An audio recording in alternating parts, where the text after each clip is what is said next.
Hi everyone, this is Perfume Coast, so welcome to our channel. Today we've got a rundown of underrated fragrances in my collection dedicated to florals. Some of them I've never heard of, and some of them seem to have forgotten. Now without further ado, let's dive straight into the ocean of perfumes. And the first perfume I'd like to talk about is called Eau and Magnolia by L'Eau de Issey. And as usual, let's take a quick look at the notes first. So what we've got here on the top is bergamot, in the middle there's magnolia and water notes, and finally in the base there's sandalwood. Well, this one opens up as true invigorating floral. I can definitely smell magnolia in here, but there's definitely a synthetic accord that makes this perfume extremely clean as well. It's almost the likes of your luxurious lotion or face cream. There's also extreme transparency to it, which, however, is not associated with weakness at all, which is oftentimes the case. So I also can associate with this scent with light purple color that's translucent. So it's your floral, translucent, clean, slightly creamy lotion. It's true spring-summer wear, day wear specifically. In my view, it's female leaning, it's good performance, about 5 hours in my case.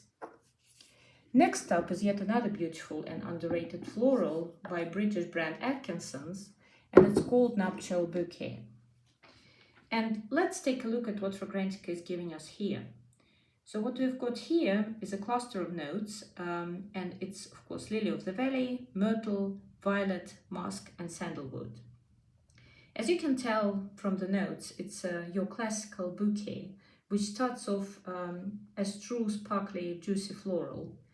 It has a bit of zestiness and citrusiness around it.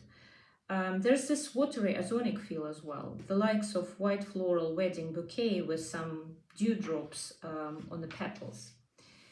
It also has some green touch to it coming from stems of bouquet. This bouquet is definitely white florals, but without typical notes of jasmine, orange blossom, neroli, what have you. It's rather the likes of this more classic bouquet complemented by the notes of lily of the valley and violet, for example. At one point in time, this fragrance turns a bit spicy and even sour, which however makes the scent a bit, classy and unconventional. However, quickly enough, it's softened by sandalwood presence. So overall, this is a big recommendation from me for your wedding occasion, not only if you are a bride, but also if you're just attending the event. So this scent will also be a beautiful, pretty complement to your spring floral dress, or maybe the dress that's done in pastel colors in a monochrome way. So it's truly feminine spring recommendation because in summer the extreme and utter floralness may indeed overpower certain people around you. So next up is another fragrance I literally never hear of, and it's by the brand Molinard, and it's called Muguet, which is translated as Lily of the Valley. And as always, let's take a quick look at the notes that Fragrantica is listing here.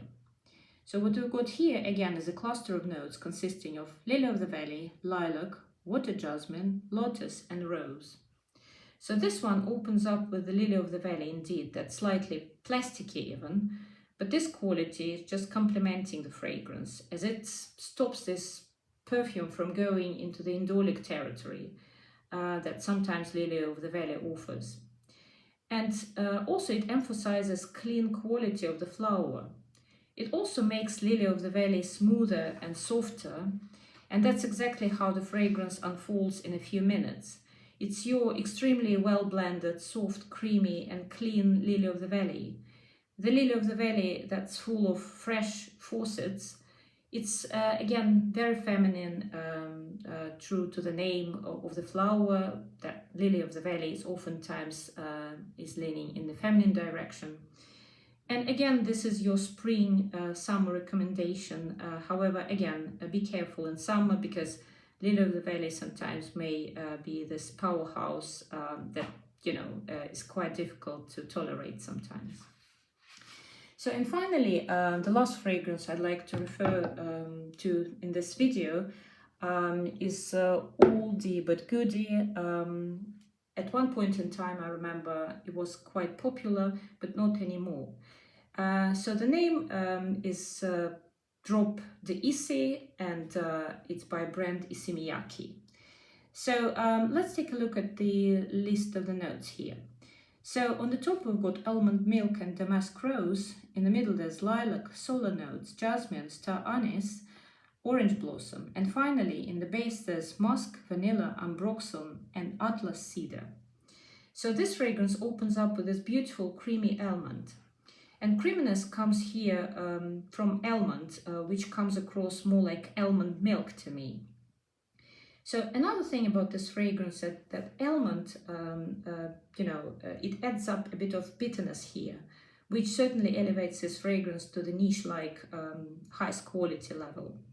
So whilst this perfume is certainly lilac forward, this lilac is almost almond, creamy and bitter. And at times I feel like floral part is plunged into the gourmand accord of almond milk. And sometimes the scent comes across as gourmandy almond scent with a floral touch. So it's up to you to decide whether what prevails, whether it's gourmand territory or whether it's floral territory. To me, it could be both, depending on my mood and maybe occasion that I'm wearing this for. So quite an interesting scent in this scent. So certainly it's feminine, again, spring-leaning, beautiful recommendation.